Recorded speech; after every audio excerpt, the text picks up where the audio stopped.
Muito boa noite, galera, acompanhando a nossa transmissão aqui direto dos estúdios da Rádio Furando a Rede.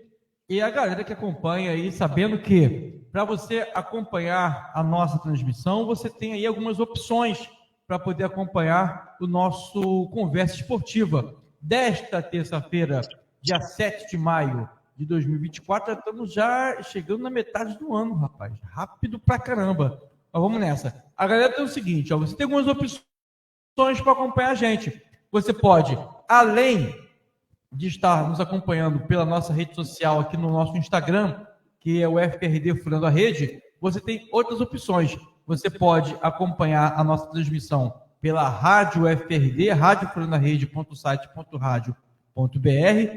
Também tem a outra opção, que é o aplicativo da Radiosnet. Radiosnet você acompanha, aí, além do Furando a Rede, outras rádios de todo o Brasil, as melhores rádios estão ali na Radiosnet. Ou pode baixar o aplicativo da Rádio Furando a Rede, leva o Furando a Rede onde você for, e o detalhe, não pesa na sua memória, na memória do seu celular. Simples, vai na Play Store e coloca Furando a Rede, baixa o aplicativo da Rádio Furando a Rede, você vai ter música, informação, esporte, debate, tudo sobre, além do futebol, do nosso cotidiano. Você vai ter sempre a música e sempre as melhores e maiores informações. Você acompanha pelo nosso Furando a Rede. A nossa transmissão, e a galera que está sempre acompanhando a gente, é um oferecimento da F-Sport Sublimação Total, da minha amiga Flávia. Flávia estava dodói, operou, já está legal, já está recuperada, está em pleno vapor. A Flavinha, a presidente aí da F-Sport BR. Outra galera que apoia também a nossa transmissão é o pessoal da Acrílicos Penedo, troféus e medalhas. Acrílicos Penedo também sempre com a gente. A FB Multimarket, a FB Multimarcas também está sempre acompanhando, dando aquela força para a nossa transmissão. Comigo aqui, ao vivo via cores, o nosso treinador, o Tinoco, que é um parceiraço, está sempre acompanhando aí. Boa noite, Tinoco. Tudo bem, meu parceiro? Boa noite, prazer imenso participando com você. Primeira oportunidade que eu estou tendo aí de estar participando e conhecendo. E vamos falar daquilo que a gente mais gosta aí, que é o futebol, né? É verdade. Mandar um abraço aqui para o Ricardo Sigolo, que está com a gente. Boa noite, Ricardo. Ao Carioca 021, ao Josué Carlos, ao Nielsen Macário. Nielsen, gente boa demais. Grande flamenguista. Deve estar sofrendo com o Flamengo. 0-0 por enquanto. Mengão e Palestinos pela Libertadores. E também o Jefferson também está com a gente. Esse programa de hoje é dedicado ao nosso amigo Fernando Pires, presidente da Associação Brasileira de Treinadores de Futebol, a BTF, que nos deixou ontem.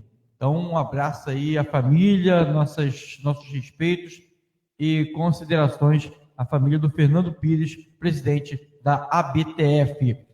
Tinoco, eu conheço você da época que você jogava bola, né? Jogou pelo Duque de Caxias e outros clubes.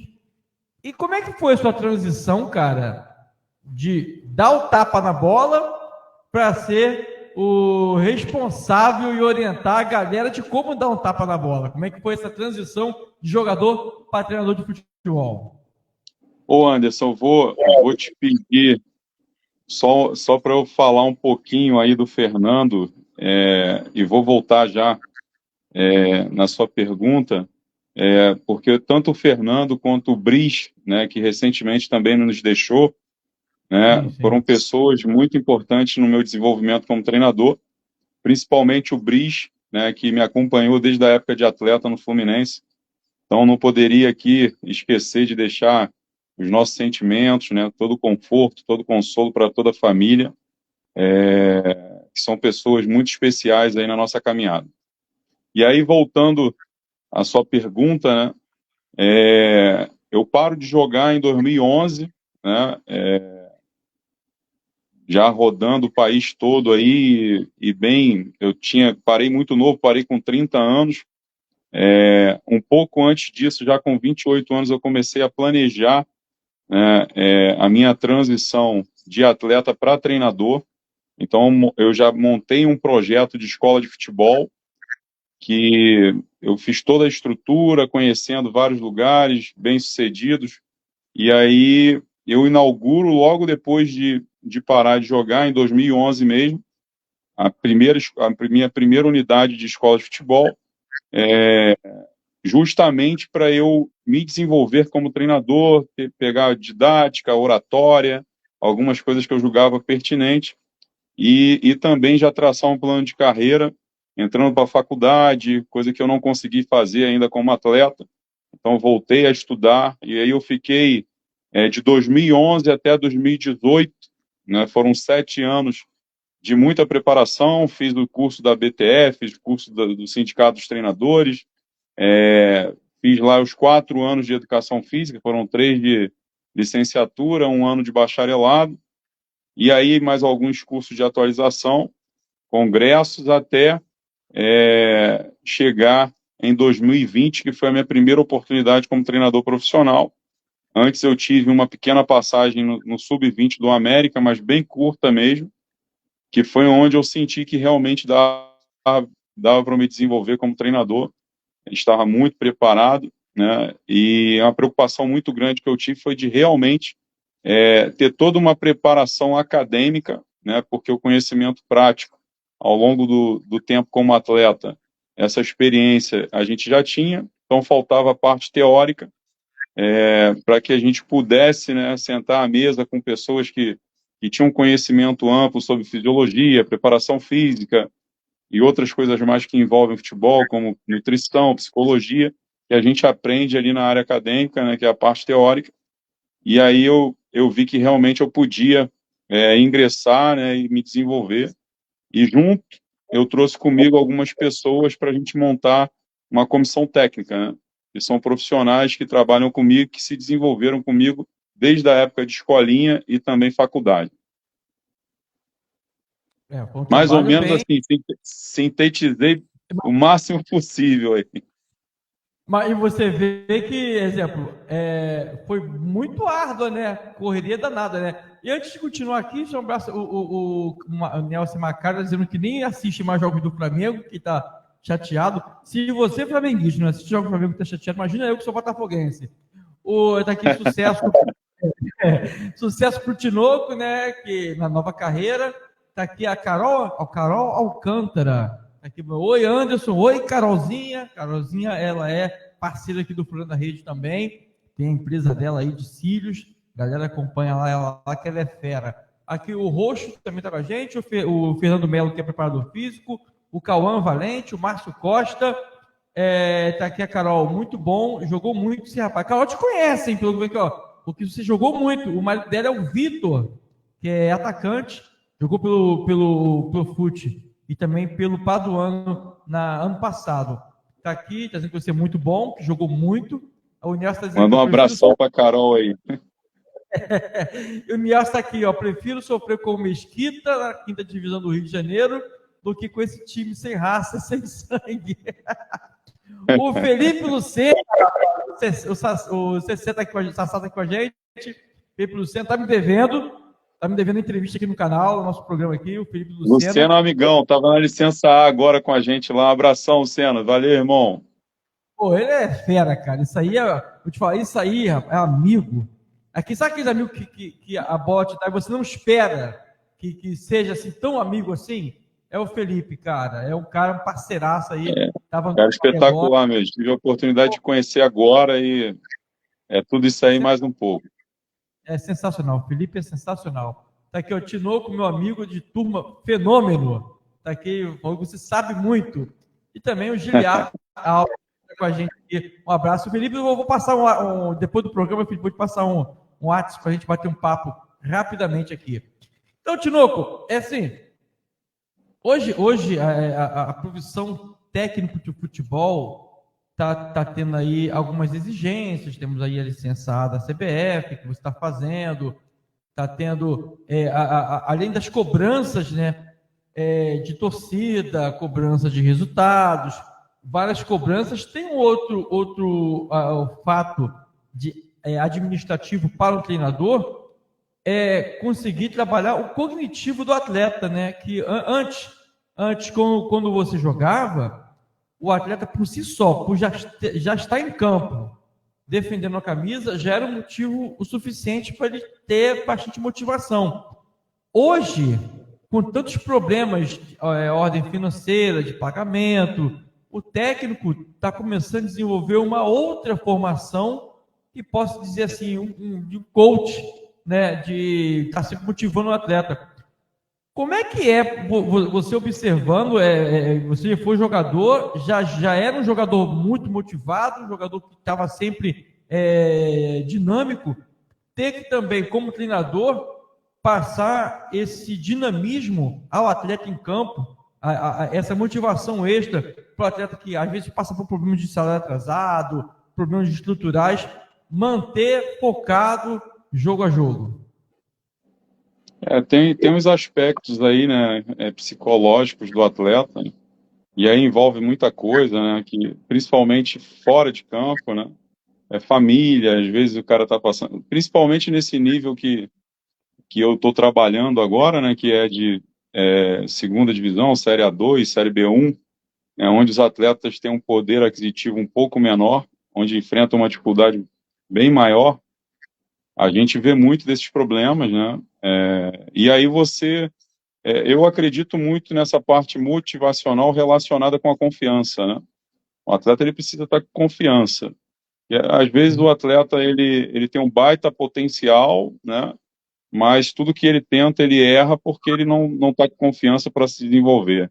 Então isso também é uma coisa que cabe muito ao treinador, né? Passar confiança para o atleta, saber que todo mundo vai passar por um momento difícil e não adianta a gente querer estar do lado do atleta somente no momento bom dele, né? Eu acredito nisso, né? Eu acredito que o grande treinador é aquele que consegue extrair sempre o melhor do atleta e desenvolver o atleta. Então, aqui, você aperfeiçoar ainda mais aqueles que estão bem, né? E recuperar os atletas que precisam ali da confiança para poder. Vou dar o exemplo aí do próprio Ganso, né? Muita gente achava que já estava acabado para o futebol e o Diniz consegue aí recuperar o Ganso e fazer ele jogar novamente todo aquele futebol que a gente viu lá na época do Santos, que despontou junto com o Neymar. Então, passa muito para a confiança, né?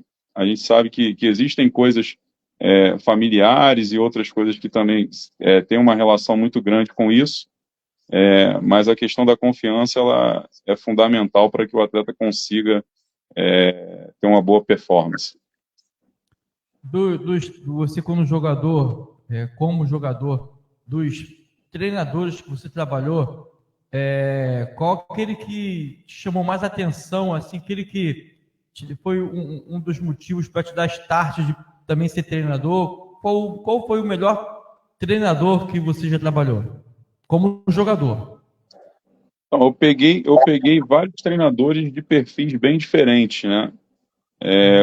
Quem me deu a primeira oportunidade foi o nosso saudoso Valdir Espinosa, né? A quem eu sempre tive uma gratidão enorme, não só a ele, mas a toda a família, né?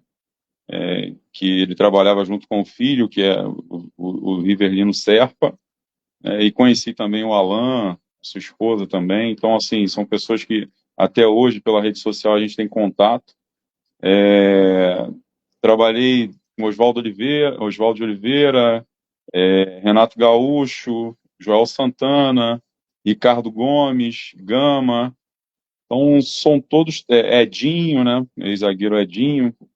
Então, foram treinadores assim com uma bagagem imensa, cada um com um perfil diferente, um mais agressivo, um outro mais conservador, né? E eu fui pegando ali um pouquinho de cada um. Peguei lá a gestão de grupo, por exemplo, do Renato, que é um cara que tem uma bela de uma gestão de grupo, assim como o Oswaldo de Oliveira, né? São treinadores que que falam muito a linguagem do atleta, aí você pega um Ricardo Gomes com todo o conhecimento do futebol europeu, que vem e mostra para a gente marcação em zona, algumas coisas que agora, né, a maioria dos times não abrem mão de jogar, mas que ele já fazia lá atrás. E muita gente achava que era errado, né? Então o Ricardo traz a questão da marcação em zona, e muita coisa de função, né? Tirando todo aquele gesso que existia sobre o futebol, já numa evolução muito grande. Então, assim, o Espinosa, que era um cara altamente romântico, gostava de um futebol muito bem jogado, né? De equipes com futebol mais plástico, mais voltado para o prazer do torcedor, né? Então, assim, são algumas coisas que a gente vai pontuando assim, e a gente vai agregando ao nosso trabalho, né? E colocando também a nossa pitada aí de organização para a gente tentar fazer o melhor possível. Entendi. Aqui, ó, tá aqui o Jeff Personal. Também entrou com a gente aqui, o treinador Fabiano Pereira. Ele comentou que grande professor Tinoco, referência como profissional, o treinador Fabiano Pereira. Profissional. Fabiano foi meu auxiliar no americano, fez o curso agora também. Abração, Fabiano. Obrigado, irmão. O Nielsen está aqui, Anderson. Tem como perguntar se o Tinoco era da região do Complexo do Alemão? Por favor. Uma amiga dizia conhecer ele de lá. Célia é o nome dela. Ó, não complica o cara não, hein? Não complica o cara não. Eu fui nascido e criado na Kelson, né, que é no Complexo da Maré.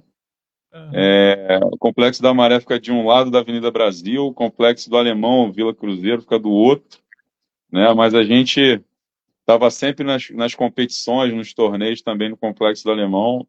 Lá enfrentei muito o Adriano, o Ives, a galera do Cruzeiro.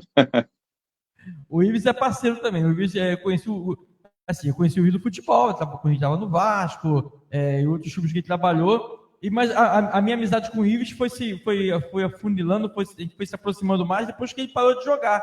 Ele estava com escolinha, estava com processo. O Ives, ele estava sempre saindo quando eu estava chegando, nunca tive a oportunidade de jogar junto. A gente só se enfrentou. Então, é parceiro. Aí eu conversei bastante com ele lá no Melo Tênis Clube, lá na Vila da Penha, onde eu conversei bastante com ele. Está aqui, ó. O Nelson está aqui. O Tinoco realmente conhece, é da área, não conhece a menina, mas é da área lá, entendeu? Está aqui. E o Nelson está aqui corroborando que o Ives é realmente gente boa, gente finíssima, o nosso Ives. Então, assim, o Tinoco, dos técnicos que você trabalhou, você foi pegando um pouquinho de cada um, foi pegando o modo paizão do Joel, o modo de grupo do Renato, as táticas do Oswaldo, e foi com cada um você foi se moldando. Anderson, eu esqueci de 2 treinadores que eu não posso deixar de citar aqui, você deve perfeitamente conhecer e lembrar, que é o Marcos Paquetá, que eu peguei na minha transição ali do Sub-20 do Fluminense profissional, e o Carlos César, que eu pego na seleção Sub-20, que foram 2 caras fundamentais aí para mim, para o meu sucesso quando eu subi profissional. Carlos César, que foi também presidente da BTF, né? Isso. Encontrei com ele na Tijuca, já tem uns meses, cara. Já tem quase, se não tiver, mais de um ano. Porque a última vez que eu tive com o Carlos César e o Marcos Paquetá, que teve no Botafogo, não é isso? Mas ficou pouco tempo, né? Isso. A torcida não teve muita paciência com o Marcos Paquetá. Tá aqui o César Silva também está com a gente aqui. Um abraço aí para a galera que está acompanhando a nossa transmissão. Aí, como estava perguntando, você foi pegando um pouquinho de cada um. E como é que o Tinoco define o técnico Tinoco hoje?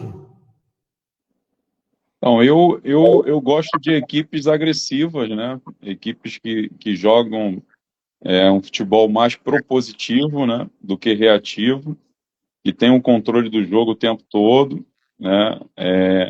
Mas que sejam bem agressivas, que não fique só com aquele passe lateralizado, né? A gente controla o jogo quando tem que controlar, mas também tem que ser agressivo quando tem que ser, que jogue uma marcação alta, né? Mas tudo depende daquilo que você. Isso é o que o Tinoco gosta, né?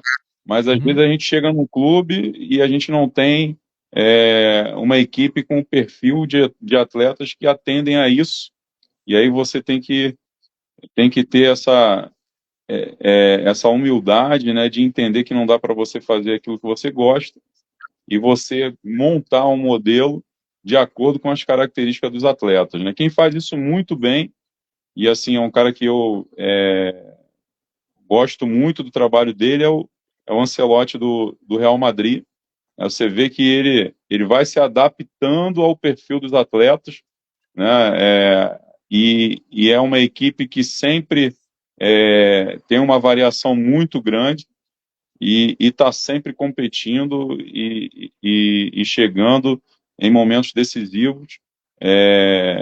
Ele sempre dando um jeito, às vezes perde 3, 4 jogadores, ele vai lá e pega um volante, coloca de lateral, o outro de zagueiro e vai se ajeitando, joga sem o 9, às vezes joga com o 9 e sempre mantendo um nível competitivo muito grande. Você falou do Lancelotti que ele é um técnico que ele se adapta ao jogador. Às vezes os treinadores querem que os jogadores se adaptem ao técnico. Quando não há assim, hoje uma boa maioria dos treinadores querem que os jogadores se adaptem ao esquema do treinador. Quando isso não acontece, o fracasso é evidente, né, Tino? Assim, é muito difícil que dê certo, né? Às vezes os atletas, eles são tão inteligentes, né? Às vezes você pega atletas com nível de cognição tão alto que o treinador faz tudo errado e eles corrigem lá dentro de campo, né? Mas quando você não pega atleta com esse nível de cognição, o fracasso é inevitável, né? Então, assim, quando você tem a oportunidade de você montar o elenco, né? E traçar um perfil de equipe do jeito que você gosta, aí tranquilo, né? Mas com o futebol brasileiro do jeito que né? Que a cada 3 rodadas aí tá caindo treinador, tá entrando e saindo e tal. Você tem que se adaptar aos atletas, ao modelo, né? Que for melhor, principalmente o modelo, né? Porque às vezes você quer jogar com a marcação alta, mas você não tem uma linha ofensiva ali que consiga ser agressiva na marcação. Então, assim, como é que você vai fazer isso? Não tem como. E aí você tem que entender que não dá, né? E aí se adaptar ao perfil dos atletas para que você não tenha maus resultados. Antes de seguir na pergunta, que eu vou falar até sobre um treinador que está muito tempo no mercado e esse ano ele teve uma ascensão enorme, que eu vou falar já do treinador. Eu estive hoje em Moça Bonita assistindo ao Dax e Democrata de Sete Lagoas. Assisti também, assisti. Assistiu 1-0 pro Democrata. Tu estava lá? Não, assisti em casa. Tá. O Democrata venceu por 1-0, o gol aos 41 minutos, acho que foi o Audax ficou com 1 a menos desde do primeiro tempo. E no segundo tempo o Democrata não conseguiu andar, mesmo o Audax com 1 a menos. O Luciano botou 2 linhas de 4, botou um ofensivo, apenas um homem na frente, 2 linhas de 4, fechadinho. Acho que uma das pouquíssimas jogadas do segundo tempo que o Democrata conseguiu, alçar a bola na área, e o atacante foi lá, se eu não me engano, foi o Cauã, que entrou no segundo tempo, de cabeça colocou a bola no fundo da rede, 1-0 pro Democrata. Eu estava lá conversando, aí encontrei com o Rogério Pina, treinador de futebol, que falou comigo, inclusive o Rogério Pina é o entrevistado. Ele falou muito de você, ele falou que vocês nunca trabalharam, mas sempre se enfrentaram, né, se cumprimentavam, e que você sempre deu muita força para ele, mesmo não tendo assim essa sequência, né, de trabalhos. Aí o Rogério Pina falou um negócio para mim, até em relação ao que você falou do atleta que acompanha, que tem um cognitivo e que ajuda o treinador. No domingo, o técnico do Botafogo, eu não vi o jogo, eu estava na transmissão do futebol lá no Nota Boa Vista, eu não vi o jogo, mas fiquei sabendo. No domingo, o técnico do Botafogo, o Arthur Jorge, colocou um zagueiro no ataque, como atacante, só que a função que o atleta foi colocado para realizar, ele não realizou, porque ele saía do ataque para ir no meio campo para pegar a bola. Aí ele falou assim, Anderson, se isso fosse feito por um técnico brasileiro, o cara seria demitido no vestiário. Pegar um zagueiro e colocar o zagueiro no ataque. E o jogador não cumpriu como era esperado.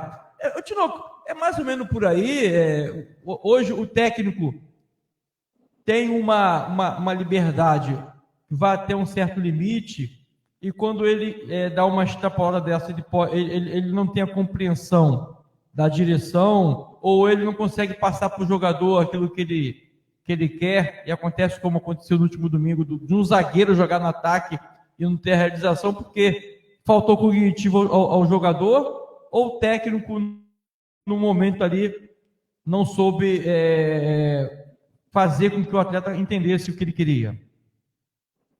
Bom, primeiro, mandar um abração para o Rogério Pina, que é um grande amigo, uma pessoa que eu tenho um respeito, uma consideração imensa, né? Assim, eu vejo, vou falar como se eu fosse um coordenador de um clube em que o treinador fizesse esse tipo de situação, né? De que forma que eu iria analisar, né? Tem que treinar, entendeu? Então, eu vejo dessa forma. O cara não pode chegar na hora do jogo e inventar uma coisa que ele nunca treinou, né? A não ser que seja por algum fator extraordinário, algo que você não tem o que fazer, né? E aí você vai e toma aquela atitude. Então, assim, eu acredito que ele tenha treinado, isso não é nenhum absurdo, né? Estão falando disso como absurdo, mas eu já vi vários treinadores utilizarem isso.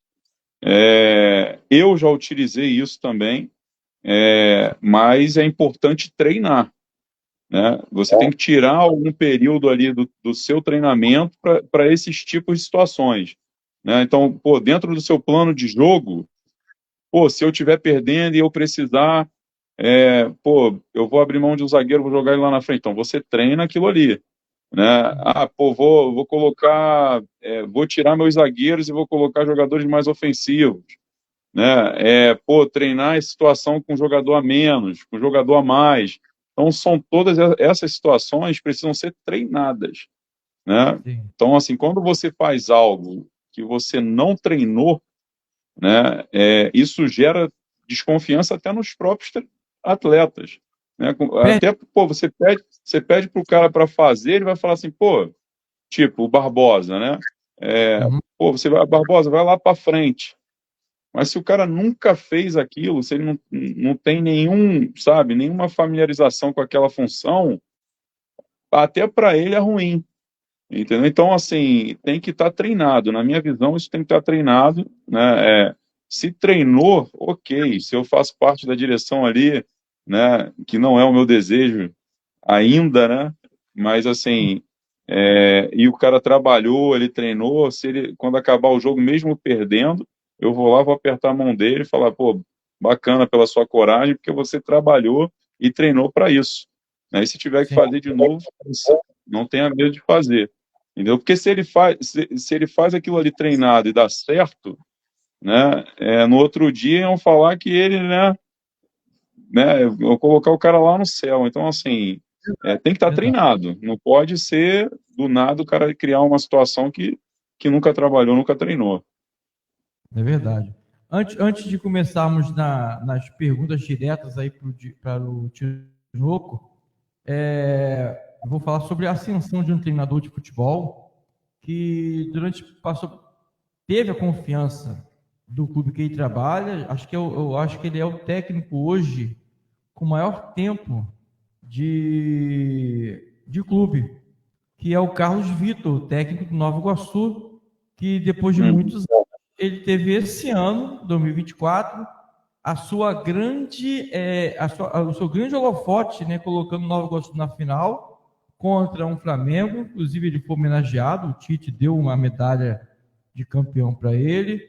E o Carlos Vitor é um treinador da nova safra e que ele, em muito tempo, ele bateu ali com o Nova Iguaçu sempre nas divisões intermediárias, nas categorias de base, depois ficou um tempo como auxiliar técnico e depois, no terceiro ano como treinador da equipe profissional, ele chega a uma, pode-se dizer, uma conquista de um título, chegar à final no Campeonato Carioca.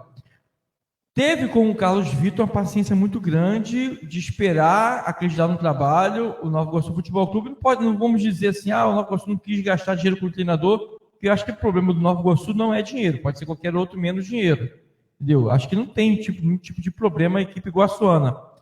Falta isso aos clubes, ou confiar em um trabalho, fazer um trabalho de longa data, né? Um projeto de longa data. E antes disso aqui, o Nelson Macari está aqui, Jürgen Klopp faz muito isso com o Van Dijk e o Matip no Liverpool para buscar resultado em final de partida. Acho que o Jorge não, é o Arthur Jorge se baseou nisso.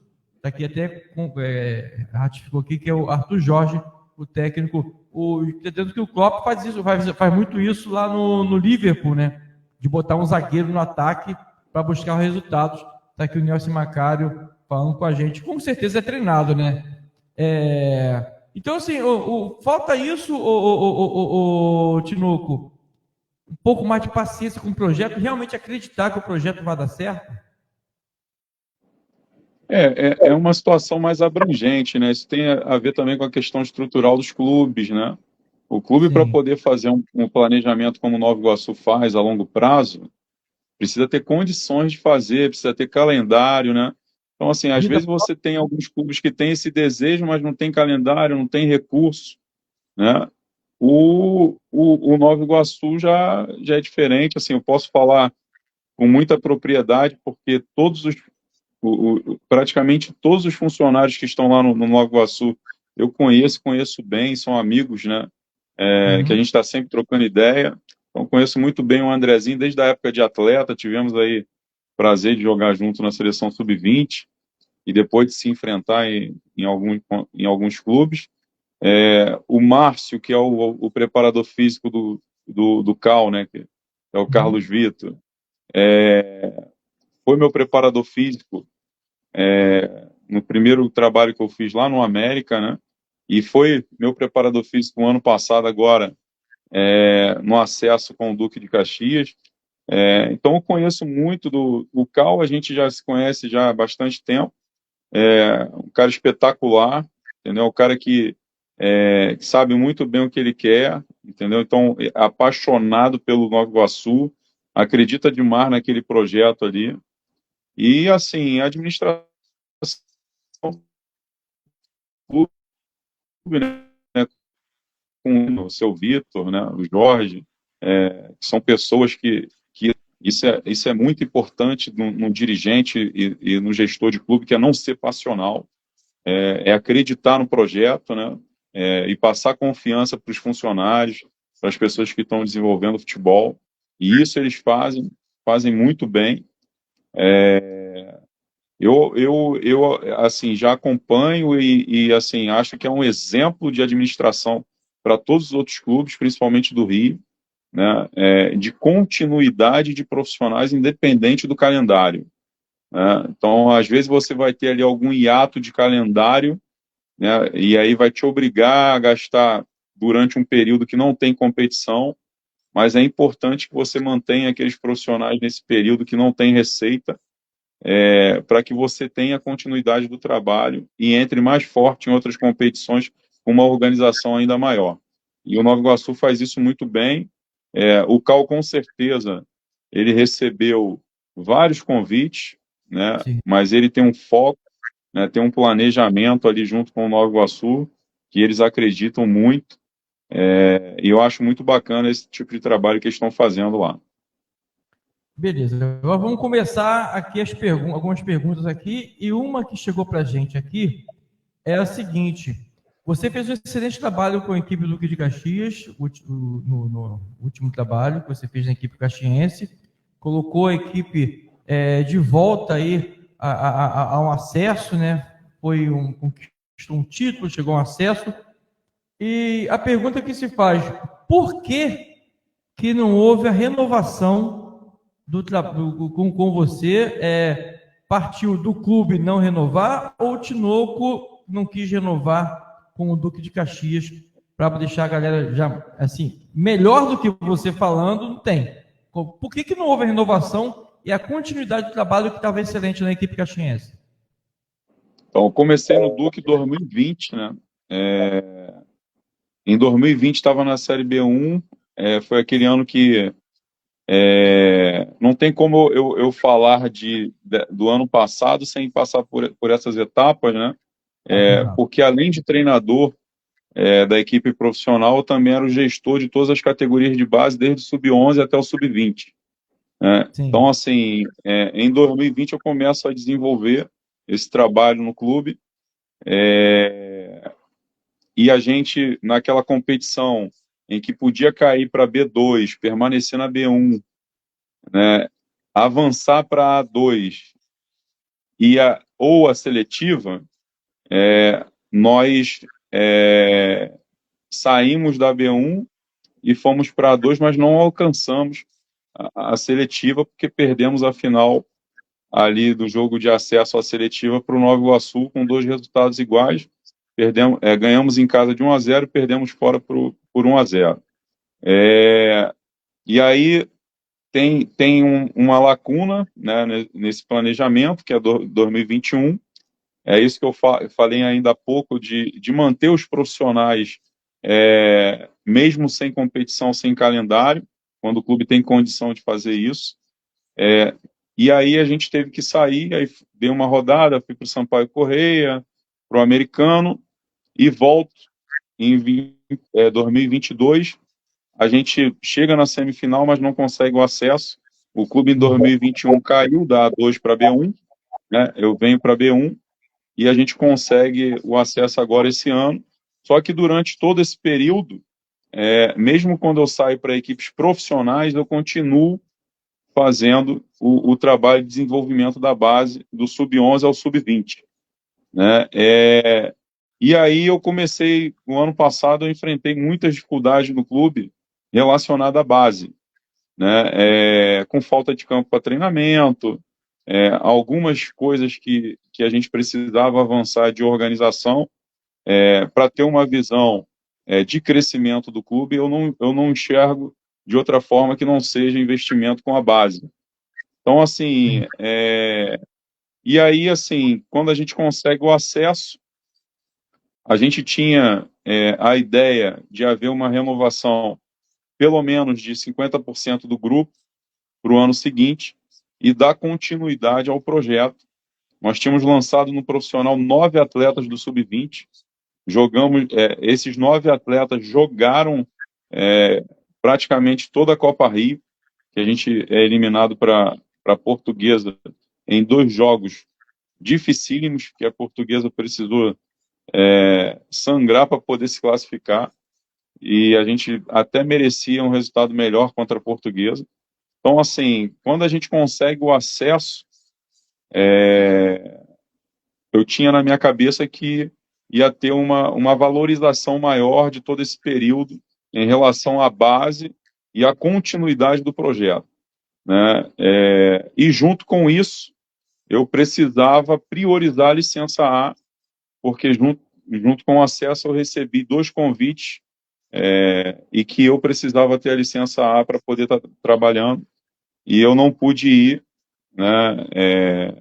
Com a não continuidade do projeto do clube, eu, de qualquer forma, teria que aceitar um novo convite, me ausentar do clube até a apresentação para a Série A2, né? E não pude fazer isso porque eu precisava fazer a licença. A licença, ela coincidiu com as últimas semanas de preparação para a Série A2. No ano passado, a Série A2 ela começou 28 de abril, então eu tinha na cabeça essa data, mais ou menos, só que acabou que ela só passou para o dia 18 de maio, o início, né? Então, assim, só fui saber isso depois, né? Mas aí eu tinha que antecipar a minha conversa com o presidente, que assim, a gente tem uma relação de pai e filho mesmo, que eu expliquei para ele essa situação relacionada à licença que eu precisava priorizar, porque nos momentos em que o clube não dá continuidade ao projeto, eu preciso trabalhar em outro lugar e eu não ia poder trabalhar se não tivesse a licença A. E ele falou, eu te espero, né? Eu falei, eu não quero atrapalhar o projeto. E foi uma decisão minha, né, não atrapalhar, porque eu entendia que ia me ausentar ali as últimas semanas de preparação do clube e atrelado, né, à não continuidade do projeto, daquilo tudo que eu expliquei anteriormente, eu achei melhor falar com o presidente para ele escolher uma outra comissão, um outro treinador. Entendi. Mas não ficou nenhuma mágoa, não, né? Ficou tudo tranquilo, tudo certo. Não, não. Minha relação com o presidente, ela continua sendo maravilhosa, de pai para filho, inclusive me pediram indicação de treinadores, entendeu? A gente conversa, assim, estou muito na torcida pelo Duque. O Duque eu moro em Xerém, né? Pô, vou andando para o Marrentão. Minha família gosta muito do clube. Tenho uma relação com as pessoas muito, muito boa.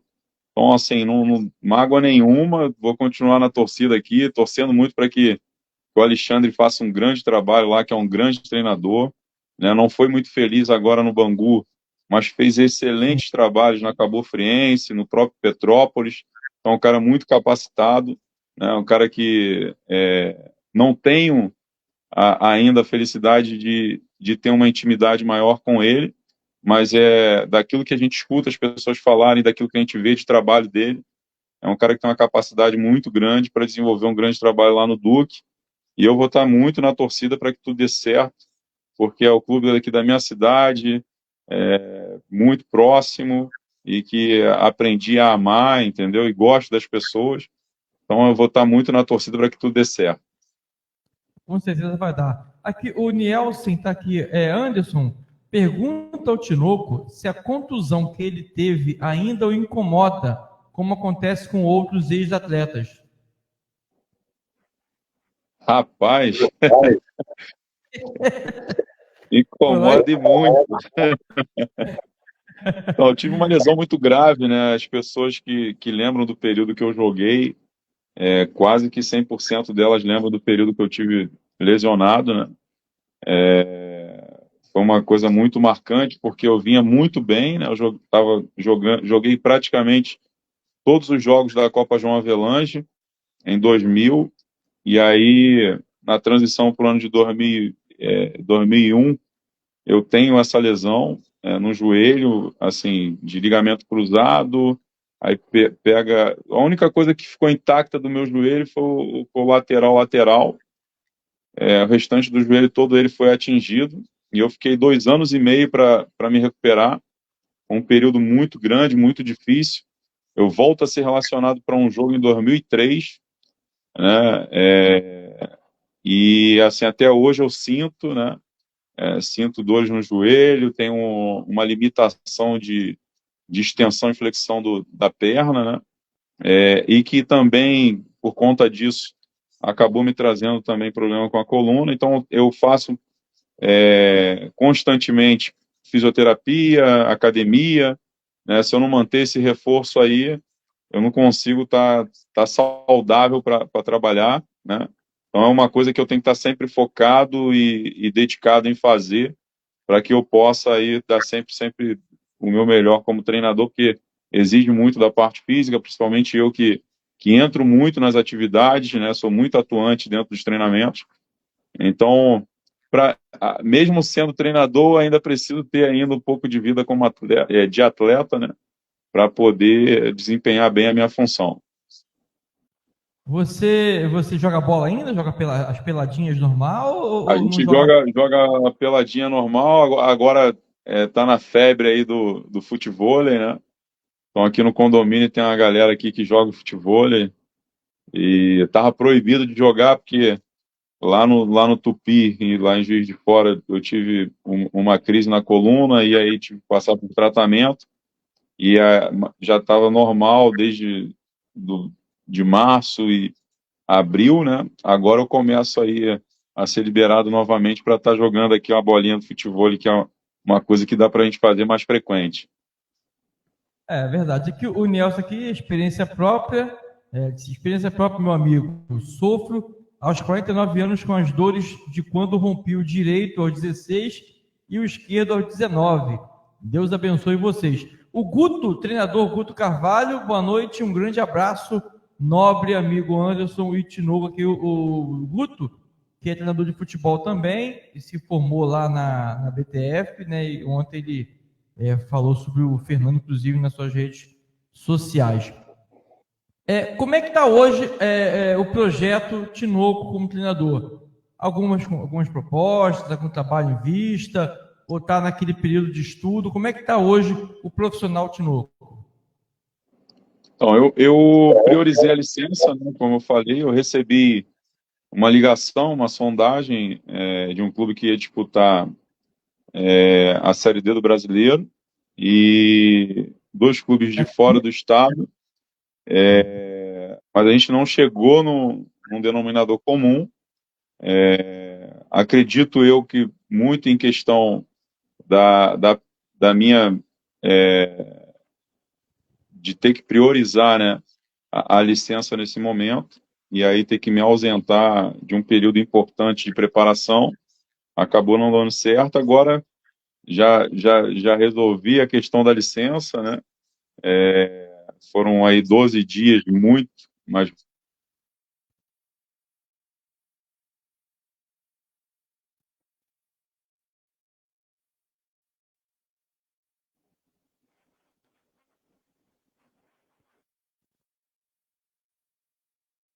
Caiu aqui o Tinoco aqui. Vamos ver se a gente volta com o Tinoco. Caiu aqui tá me ouvindo, Anderson? Agora sim, agora eu voltei a te ouvir. Tinha caído o teu áudio aqui, mas continua então, Tinoco. Você ficou 12 dias aí nesse processo da licença A. Isso, foram 12 dias lá na Granja. Agora terminou no dia 26 de abril, né? A gente agora tem que entregar o trabalho de conclusão da licença, que aí é um acompanhamento de uma semana de treinamento em uma equipe de sub-20 profissional, e analisar 3 jogos, mas isso é algo que dá para a gente fazer em paralelo, é online, né? A entrega, e já estou apto aí a voltar a trabalhar e aguardando aí um convite para a gente poder estar trabalhando novamente. Hoje já começou o Brasileirão da Série D. Falta, aqui no estado do Rio de Janeiro, ainda falta começar a B2, ainda falta começar a A2 e a Copa Rio também, além, é claro, de outras competições por todo o país. Hoje, qual seria a maior dificuldade, né? Tem muito curioso no futebol, né? Acho que os cursos da CBF e essa exigência, que eu até faço aqui só um apelo aqui, acho que a BTF, tem quase 50 anos, não está aí à toa, né? Acho que deveria ter voltar a ter a BTF, a chancela, né, de também ser, junto com a CBF, da oportunidade de treinadores iniciarem, terem aí as suas formações, né, que nada mais justo que tenham suas formações para poderem executar o seu trabalho. Evidentemente, os custos da CBF para alguns profissionais é muito alto, o custo é muito alto, então tem que ter um sacrifício muito grande, como você, o Rogério Pina também teve, o Flávio, entre outros profissionais que concluíram o curso da CBF para poder trabalhar hoje. E acho que em cima tinha muito curioso no futebol, né, como técnico, tirando espaço daqueles que se prepararam. Acho que ter um curso desse tamanho é importantíssimo, não só para o currículo, mas também para mostrar quem é quem, né, Tinoco? assim, a preparação, né, ela é sempre bem-vinda, né? Se Sim. discute muito, né, sobre o custo, sobre outras instituições estarem também aptas e chanceladas a fazerem o curso, né? Mas independente de onde você vai fazer e o custo que vai ser, né, olhando, né, mais pelo lado da preparação e capacitação do profissional, é importante demais que tenha, entendeu? Uhum. Tem países aí que estão muito na nossa frente em relação à preparação de treinador, muito por conta do tempo que a gente levou para dar uma atenção maior para isso, né? Você vê, por exemplo, a Argentina, Portugal, né, que são aí hoje os países que estão liderando com larga margem aí, principalmente em relação ao Brasil, a quantidade de treinadores que estão no mercado. Isso se deu muito por conta da escola deles de treinador, né? Então, assim, a gente tá começando, né? Tem muito treinador brasileiro capacitado, muito, muito. Acho que outro dia a gente estava ouvindo aí o presidente do Cuiabá falando que treinador brasileiro para ele não serve, que só treinador de fora, que os treinadores brasileiros não estão capacitados. Então, assim, é falta de conhecimento mesmo, porque a gente tem muito treinador capacitado aqui, né? Respeito a opinião dele, mas eu acho que não, ele deve ter tido uma experiência muito ruim com algum treinador brasileiro e aí generalizou, colocou todo mundo no mesmo pacote. E não é dessa forma, porque daqui a pouco ele vai ter uma experiência muito ruim com um estrangeiro também, e aí daqui a pouco ele não tem mais treinador nenhum a recorrer, porque o problema, na verdade, é aquilo que ele está tendo discernimento sobre treinador do que, na verdade, a nacionalidade do profissional, né? Então, o que vale é a competência, né? E quantos treinadores estrangeiros tiveram aqui e foram mal, né? Assim como também agora tem alguns chegando e indo muito bem. E brasileiro a mesma coisa. Então, assim, não vejo por esse lado, vejo pelo lado da competência. E nós temos muitos treinadores brasileiros aqui capacitados, principalmente depois que eles começaram a colocar uma plataforma de ensino e que ela está sendo avaliada e melhorada constantemente. É importante falar sobre isso, porque o pessoal fala que o pessoal está muito na nossa frente e tal, mas a gente ainda tem algumas ferramentas em desenvolvimento de ensino. A Uhum. própria CBF Academy, que agora chancelou tudo, né? A gente que fez agora a licença A, a gente vê muita coisa boa, mas vê coisa que ainda precisa ser aprimorada e melhorada, né? Então, assim como nós, treinadores, temos as nossas dificuldades para adquirir conhecimento e melhorar aquilo que a gente precisa, a nossa fonte, né, de conhecimento, ela também precisa ser melhorada para que a gente se desenvolva o mais rápido possível. É verdade. Esse êxodo de profissionais de Portugal, né, tá tendo muitos portugueses. Acho que tem recentemente um clube anunciou outro técnico português chegando aí. Hoje foi falado muito isso nessas arquibancadas de Moça Bonita sobre treinadores portugueses chegando. Assim, cara, tendo essa busca por técnicos estrangeiros, sejam portugueses, alemães, que seja, isso não é ruim pro futebol brasileiro, ou isso é bom porque eles trazem novos conhecimentos, novos métodos, ou seria como o Vanderlei Luxemburgo sempre falou, os treinamentos que são executados aqui são os mesmos executados lá fora, só que o brasileiro dá muito mais valor que vem de fora, sendo que aqui no Brasil tem o mesmo tipo de trabalho que não é valorizado. É por aí? Na verdade, assim, de que forma que eu vejo, né?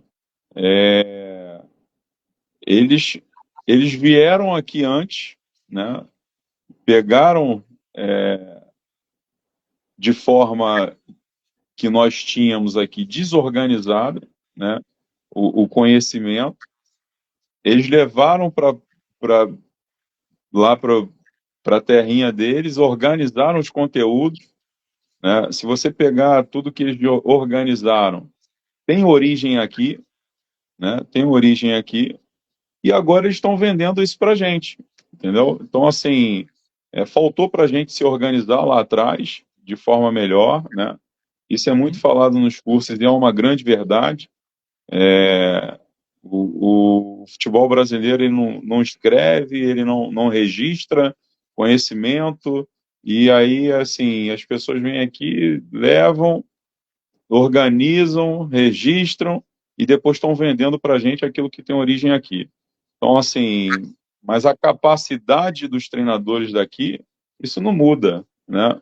Isso não muda. Só que eu estava conversando com um grande amigo que trabalhou comigo aqui no Rio e que está morando em Portugal já há algum tempo e é diretor administrativo de um clube lá, falou comigo, falou, Tinoco, eu quero trazer você para cá para trabalhar comigo, né?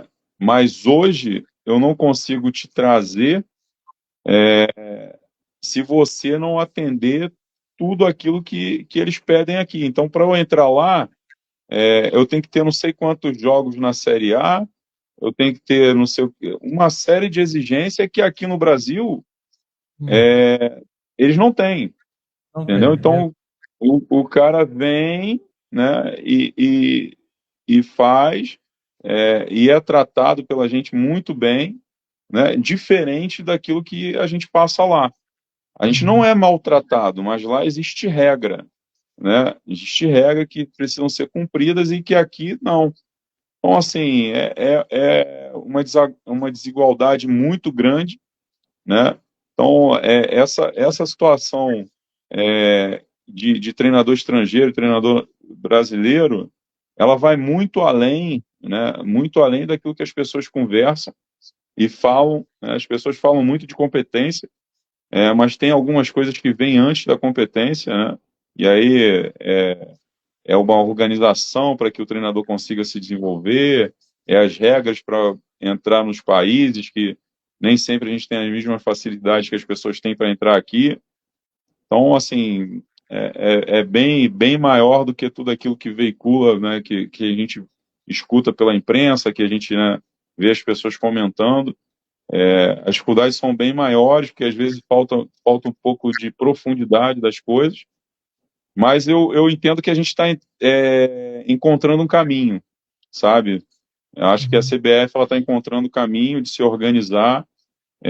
Já tem muitos treinadores com uma capacidade muito grande, que buscaram conhecimento independente da CBF, né, que mesmo sem a CBF Academy oferecer o nível de curso que oferece hoje, né, já se preparavam há muito tempo, são treinadores que fizeram a BTF, sindicatos de treinadores, que fizeram MBA de gestão, uma série de coisas que faz parte de um desenvolvimento do treinador e que não é só, né, ali a chancela da Academy, né, que é importante também. É verdade. Aqui, ó, o Diniz entrou com a gente aqui, o Alex Trindade também entrou, o Fernando China também está com a gente, o Vinícius NCR também está com a gente, o professor Léo e o Douglas B_32 também está com a gente. E a pergunta o Nelson está aqui, demais países da América do Sul têm tempo de preparação para os campeonatos que disputam. Apenas o Brasil fica esse um mês de volta das férias e preparação para o estadual. Isso atrapalha bastante, né? Pouco tempo de preparação, né? Até porque o calendário brasileiro é muito apertado, né, o Tinoco? E aí tem outras coisas, por exemplo, que até o próprio torcedor desconhece. Por exemplo, as equipes de Série A, vou falar aqui do Carioca, que é onde a gente acompanha mais, né? Os contratos dos clubes com a Ferj, os clubes são obrigados a colocar a sua primeira equipe em determinada rodada já, né? Então, se você pegar, por exemplo, o Fluminense esse ano, que, pô, jogou a final do Mundial, e você vê que os caras com 1, 2 semanas de treinamento já tiveram que jogar o Campeonato Carioca, né? Então, assim, a preparação do Fluminense, ela foi toda fragmentada, né, por conta de ter de estar amarrado em contrato de ter que colocar sua equipe principal. Então, assim, o torcedor, né, ele não está com essa visão, né, de que o Diniz teve todo esse problema lá na hora de preparar a equipe, com atletas chegando, né, e que dentro do modelo que ele utiliza, ele precisa de um tempo maior para poder preparar a sua equipe, né, e que compromete todo o restante do semestre e até do ano, se ele não conseguir resolver isso. Você vê que o Fluminense está tendo dificuldade. Então, assim, são questões bem difíceis, né? E sempre bem difíceis de conversar, porque às vezes falta conhecimento das pessoas, né? E às vezes também não é interessante para as pessoas passarem esse tipo de informação, porque quanto mais o circo pegar fogo, às vezes é melhor, né? Então, assim, futebol tem muito isso, né? É complicado. Aqui, antes de terminarmos nosso bate-papo, acabou agora, o Flamengo perdeu por 1-0 para o Palestino, e no segundo tempo o Flamengo teve posse de bola 65% contra 35% da equipe do Palestino. O gol foi marcado, aqui, o gol foi marcado pelo Cornejo, aos 18 minutos do segundo tempo, gol da vitória do Palestino 1-0 sobre o Flamengo. Nesse jogo, 35% de posse, olha, 35% de posse da equipe adversária, né? Contra 65% de posse do Flamengo. O Palestino cometeu 15 faltas, o Flamengo 6, 13 impedimentos do Palestino, 1 impedimento do Flamengo, finalizações no gol, 5 do Palestino e 3 do Flamengo no gol, tá? Finalizações totais, 12 do Palestino, 18 do Flamengo. Teve aí 6 escanteios para o Palestino e 5 para o Flamengo. Cartão amarelo 2 para o Palestino e 3 para o Flamengo. Não teve expulsão. Então está aqui o scout final de Palestino 1, Flamengo 0, pela 4ª rodada da Libertadores da América. Ter posse de bola não quer dizer muita coisa não, né, Tinoco? 65%. Como você perguntou como que é o Tinoco, né? Como que gosta de jogar, que eu falei lá, né, da questão da valorização da posse e tal. Por isso eu fiz questão de falar que tem que ter a posse, mas tem que ser, quando tem os espaços, tem que ser agressivo, porque você vê que, assim, o Flamengo teve 3 finalizações em gols, tiveram 5. O Flamengo com a posse muito maior, mas eles muito mais efetivos do que o Flamengo, né? Então, assim, a posse de bola não significa nada se você não, quando tiver os espaços, você não for agressivo, né? Então, trabalhar muito isso, né? Trabalhar muito isso. O Flamengo, ele passa um outro problema, que é a questão motivacional dos adversários, né? Todo mundo que vai jogar contra o Flamengo se agiganta, né? Verdade. Se agiganta, se multiplica, e aí, assim, vai sempre ter muita dificuldade, muita dificuldade. E o Flamengo, a gente conhece o Flamengo já há muito tempo, de jogar contra, né?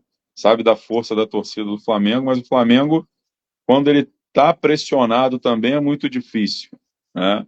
Assim como quando ele está motivado e com a torcida a favor, tudo coopera, tem muita dificuldade quando está pressionado também, porque a cobrança é muito, mas muito exacerbada.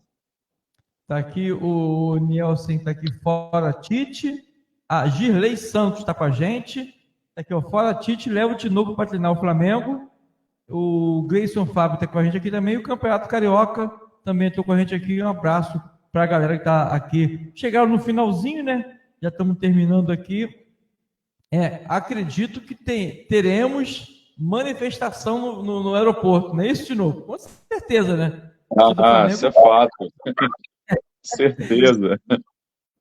Tinoco, ficou alguma pergunta que você queria que eu fizesse que eu não fiz? Tem alguma pergunta assim, eu queria que você perguntasse sobre isso. Ficou alguma coisa em relação a isso? Ou está contente? Não, tá ótimo. Eu que estou aqui para esclarecer qualquer dúvida aí que tenha ficado, de alguém que está participando aí com a gente, ou até você mesmo. Eu tô bem satisfeito com tudo que a gente conversou aqui. Então, assim, mandar um abraço para uma pessoa que viabilizou essa nossa entrevista, que está iniciando a segunda temporada, né, do Conversa Esportiva. A gente vai até mais ou menos novembro, assim, de todas as terças-feiras trazer um profissional do futebol. E nós estamos na segunda temporada, começando hoje com essa entrevista. Não foi nem uma conversa, um bate-papo, né, com você, que eu tive contato com você como jogador, acho que uma vez lá no Marrentão. Eu era repórter do Fute Rio, o Vitor Costa era assessor de imprensa do Duque de Caxias na época. Depois, no futebol, né? O Vitor e o Anderson Lima. Isso, o Anderson, o Anderson é empresário, rapaz, dono de emissora. Agora está com a agência aí. A MS lá, parceiraço. Tá aqui, mandar um abraço, até o próximo programa. Tá aqui, Anderson Luiz, repórter que sabe o que diz, às vezes. O próximo programa será com o Rogério Pina.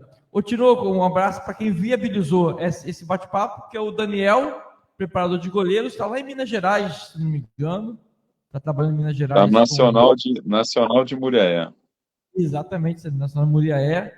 Hoje bati um papo com ele e tal. Ele é um entusiasta do nosso trabalho, gosta bastante. E é um parceiraço, Daniel, um parceiraço. Cara, Tinoco, agora uma pergunta particular minha. Você jogou em vários clubes, né? Mas qual é o seu clube de coração? Fluminense. Fluminense, cara? Jurava que tu era flamenguista. Rapaz, assim, a minha falecida mãe era a única flamenguista da família, né? O restante tudo tricolor. E assim, logo novinho eu acompanhei minha mãe. Só que aí eu entrei no Fluminense com 11 anos de idade, cara. E aí, assim, foi criando aquela rivalidade de Fla-Flu, Fla-Flu, Fla-Flu. E aí eu acabei virando Fluminense, muito assim pela história que eu fui criando dentro do clube, né?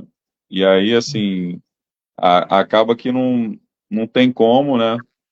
Tem um carinho imenso ainda pelo Flamengo, mas quando é Fla-Flu, eu sou tricolor e Fluminense. Meu filho é tricolor e fanzaço do Cano, cheio de roupa do Fluminense, adoro Fluminense.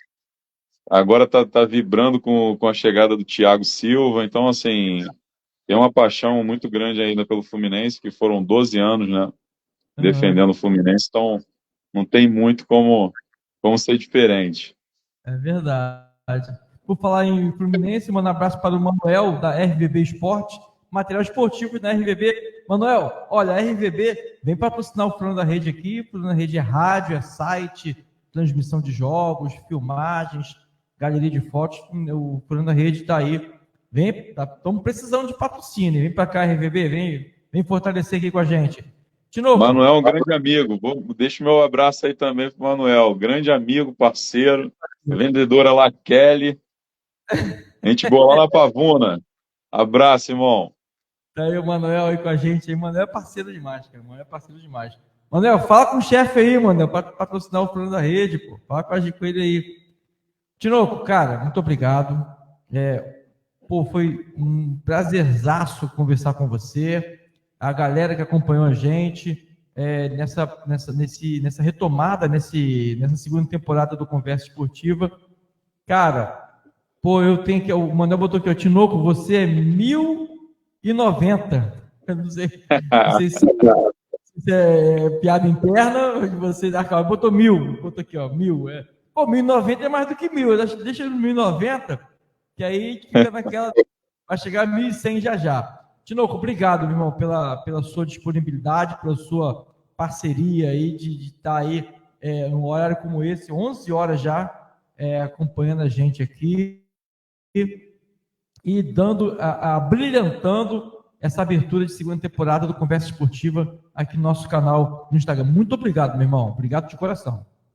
Onça, muito prazer enorme. Eu saí do culto lá da igreja 9h40, vim correndo para a gente poder estar aí batendo esse papo, né? Queria aproveitar a oportunidade para deixar aqui a minha solidariedade com o povo gaúcho, né? Tem muitos amigos gaúchos, tem um sobrinho que está lá no São José, tem um outro sobrinho que está morando também lá em Porto Alegre, que faz missões na igreja dele. Então fica aqui minha solidariedade para o povo gaúcho, que a gente vai estar orando aí, intercedendo, né, pelas famílias que estão lá em dificuldade, as famílias que perderam seus entes queridos, né, e mobilizar aí o máximo possível de pessoas que possam estar ajudando de alguma forma, né, aqueles que não puderem estar ajudando de forma material, que estejam orando, intercedendo e buscando aí a Deus para que essa tragédia, né, essa dificuldade tão grande lá, natural, né, que vem acontecendo lá e climática, cesse o mais rápido possível aí e o povo lá consiga ter um pouco de paz. Verdade. Manda um beijo para quem você quiser, manda um abraço para ninguém, depois fica, poxa, você nem mandou um beijo para mim, mandou um abraço para mim. Vai por mim que eu sei que sempre tem reclamação, cara. Aproveita o microfone. Mandar um abraço para a galera do curso, né? Acredito que tenha muitos aí assistindo. A gente esteve junto lá 12 dias, galera espetacular. Abraço para toda a galera lá do curso, galera daqui de Duque de Caxias, de Xerém, todos os meus familiares, minha família aqui mais próxima, que é minha esposa, meus filhos, né? Que são minha inspiração diária, né? Assim como o Senhor Jesus. Para o meu pai, para os meus irmãos, galera lá do Complexo da Maré, que a gente falou aí no início, né, lá da comunidade da Kelson, está sempre nos acompanhando. E aqueles que não veio aqui na memória agora, eu deixo meu abraço também. E assim, só agradecer mesmo a Deus, porque por onde a gente passa, a gente vai deixando aí amigos, né, e pessoas que acompanham a gente aí, que vivem sempre torcendo pelo nosso trabalho. Isso é verdade. Agradecer um Tinoco mais uma vez. Muito obrigado, meu parceiro. Obrigado a você que acompanhou a gente. Lembrando que esse programa será reprisado na Rádio Fernando da Rede no próximo sábado. Você vai poder ouvir novamente a nossa conversa esportiva, abrindo aí 2024. Hoje, dia 7/5, teremos aí a reprise dessa entrevista. E que você quiser, que não assistiu agora, que quiser assistir de novo, daqui a pouco estará sendo disponibilizado também no Instagram do Fernando da Rede, a nossa conversa esportiva aqui, o Tinoco falando de tudo um pouco e das perspectivas e expectativas desse treinador. Valeu, meu parceiro, muito obrigado aí, um beijo no coração aí para toda a tua família e você principalmente. Valeu mesmo, obrigado, irmão. Obrigado, eu que agradeço. Valeu mesmo, Anderson. Tudo de bom aí para você, para tua família. Parabéns pelo programa. Maravilhoso, muito bom. É um bate-papo leve, né, que deixa a gente falar à vontade. E muito bacana mesmo. Fiquei muito feliz de estar aqui participando com você. Eu que agradeço, Tinoco. Final, então, do nosso Conversa Esportiva, que volta na próxima terça-feira com o Rogério Pina. Rogério Pina, treinador de futebol, que vai falar também da sua trajetória, dos seus projetos atuais e o que ele vem pensando aí para o futuro, assim como o Tinoco, um irmão em Cristo e uma pessoa sensacional. Valeu então, Tinoco, espero que você venha aqui também na terça-feira para mandar um abraço para o Rogério. Valeu. Vamos estar juntos. Valeu, galera, muito obrigado a todos vocês. Boa noite, galera. Até a próxima. Valeu.